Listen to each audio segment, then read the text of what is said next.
Hello, it is Paulet Downey, and I'm back again with a skincare minute talking about sunscreens. I am so terribly sorry. I don't know what happened. I don't know why that happened. It shouldn't have, but it did. So I'm going to pick up where I left off, and I was talking about sunscreens between 2 to 14. So it's not going to say broad spectrum. It will not say that, which anything like 15 above, it will say broad spectrum. So meaning that it is protecting for both sunburn, burn, as well as anti-aging and cancer. So anything between 214, it's only protecting against a burn. It is not protecting against cancer nor aging, and it will label that on the bottle. Also, and I guess I'll get into this more when I talk about the types of sunscreens that are out there. And so, just to kind of like go back just a little bit and talk about one of the things, because that happens when the sun attacks the skin. So one of the things that happens to the skin when it is attacked is it tans. It tans, and tanning is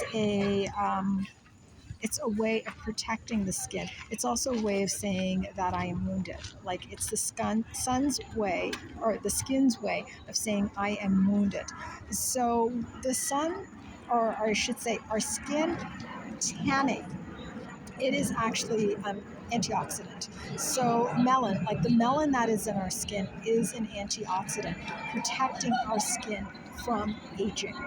So and that's why we tan when the sun comes down on it. It is protecting the skin from the attacks that the rays are doing to it, protecting it, trying to fight off free radicals from happening.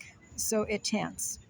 But as we age, of course, the melon, it declines. And so the protection just isn't there the way it used to be when we were younger. That's why we do need, I mean, like even at a young age, we do need like the sunscreen to protect our skin.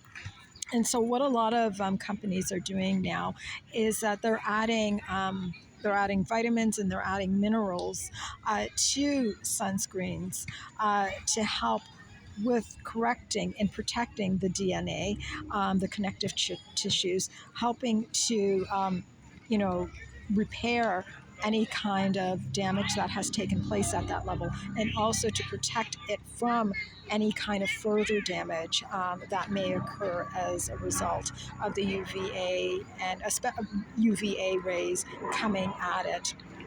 So now I'm going to talk about the types of sunscreens that are out there for our skin.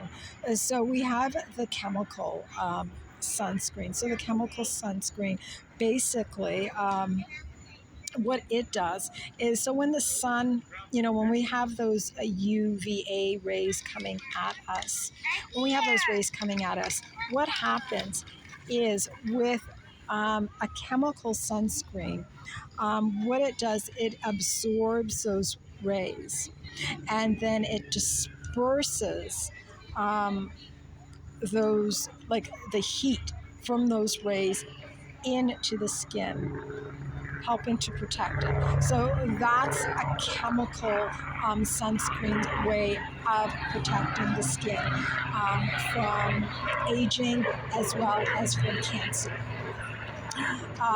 It is not something that is recommended for people who have sensitive skin, or people who are dealing with any kind of eczema, atopic skin, psoriasis, anything like that. You want to go to a mineral sunscreen.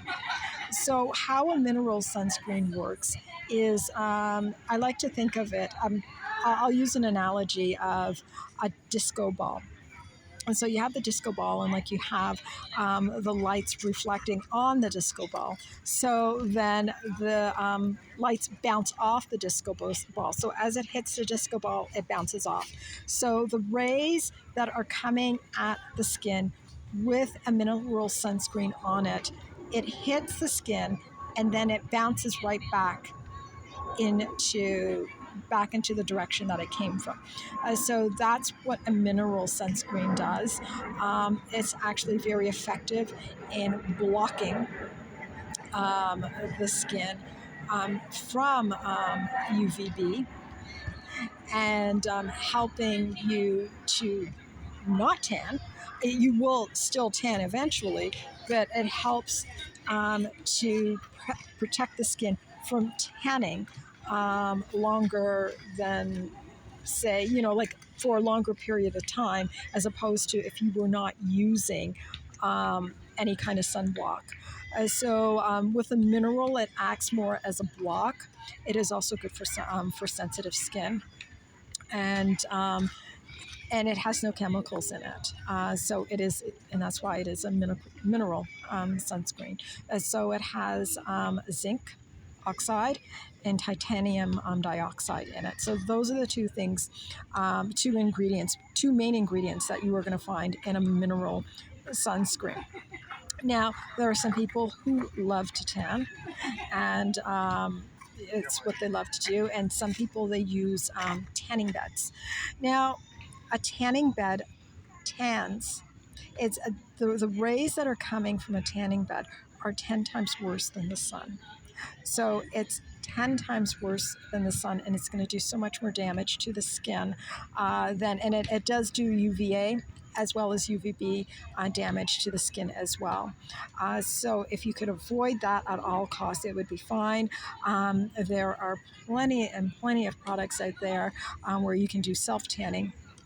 And basically, with self tanning, there's an ingredient, and it's called dihydroxyacetone.